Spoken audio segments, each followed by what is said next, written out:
ജസ്ന സലീമിനെതിരെ ശ്രീല പിള്ള വളരെ വലിയ ഒരു ആരോപണമാണ് ഉന്നയിച്ചിരിക്കുന്നത്. നമുക്കതൊന്ന് കേട്ടു നോക്കാം. ഇവർ ഒരിക്കൽ മറ്റൊരു ആളെ കൊണ്ടുവന്നിരുന്നു. മറ്റൊരു കൃഷ്ണനാണെന്ന് പറഞ്ഞുകൊണ്ട് ഒരു മുസ്ലിമായ ഒരാളെ കൊണ്ടിരുന്നു. അയാൾ കൃഷ്ണവേഷം ധരിച്ചുകൊണ്ട് വന്നിട്ട് ഇവർ പറയുന്നു, ഞാൻ ഇവിടെ വെച്ച് പരിചയപ്പെട്ട കണ്ണനാണ്, അപ്പോ മുസ്ലിം വിഭാഗത്തിൽ വേറെയും കണ്ണന്മാരുണ്ട് എന്ന് പറഞ്ഞുകൊണ്ട് ഒരു വീഡിയോ അവർ ചെയ്തിരിക്കുന്നത് കണ്ടു. ഞാൻ അവരോട് ഒരു ചോദ്യം ചോദിക്കുകയാണ്. കൃഷ്ണവേഷത്തിൽ അവിടെ എത്തിയ ഒരു മുസ്ലിമിനെ നിങ്ങൾക്ക് എങ്ങനെയാണ് അത് മുസ്ലിമാണെന്ന് തിരിച്ചറിയാൻ കഴിഞ്ഞത്? അങ്ങനെ ഒരാളെ നിങ്ങൾ എങ്ങനെ അത് കണ്ടുപിടിച്ചു? അപ്പോ വളരെ കൃത്യമായി തന്നെ ഇത്തരത്തിലുള്ള ചില ആൾക്കാർ അവിടെ പല രീതിയിലും പല ആൾക്കാരും അവിടെ വരുന്നുണ്ട്.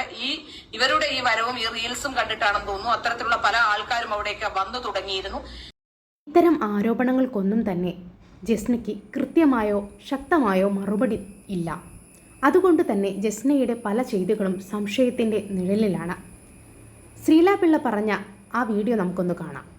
ഞാൻ ഇന്ന് ഗുരുവായൂർ നടയിൽ വന്നപ്പം ഒരു അത്ഭുതകരമായിട്ടുള്ള കാഴ്ച കണ്ടു. അത്ഭുതം എന്താണെന്നല്ലേ? ഈ ഗുരുവായൂർ നടയിൽ കിട്ടിയ കണ്ണനാണ്. ഈ കണ്ണനിലാണ് അത്ഭുതമുള്ളത്. ഈ കണ്ണന്റെ പേരൊന്ന് നമുക്ക് ചോദിച്ചു നോക്കാം. എന്താ കണ്ണ പേര്? കേട്ടോ, ഇർഷാദാണ് പേര്. കാരണം ഞാൻ മാത്രമല്ല കണ്ണന്മാരും ഉണ്ട് എന്നുള്ളത് ഇപ്പൊ നിങ്ങൾ കണ്ടില്ലേ. ഇങ്ങനെ ഒരു കണ്ണനോ?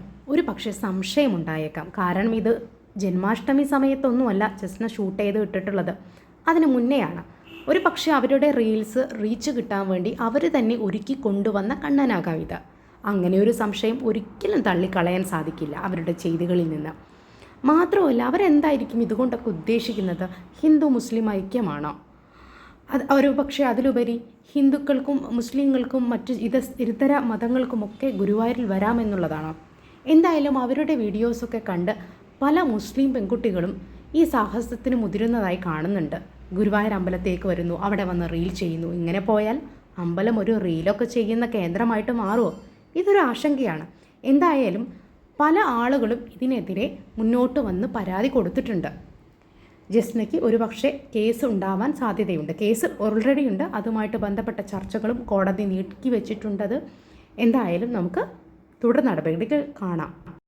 ചാനൽ ഇഷ്ടപ്പെട്ടെങ്കിൽ ഒന്ന് സബ്സ്ക്രൈബ് ചെയ്യണേ. Thank you.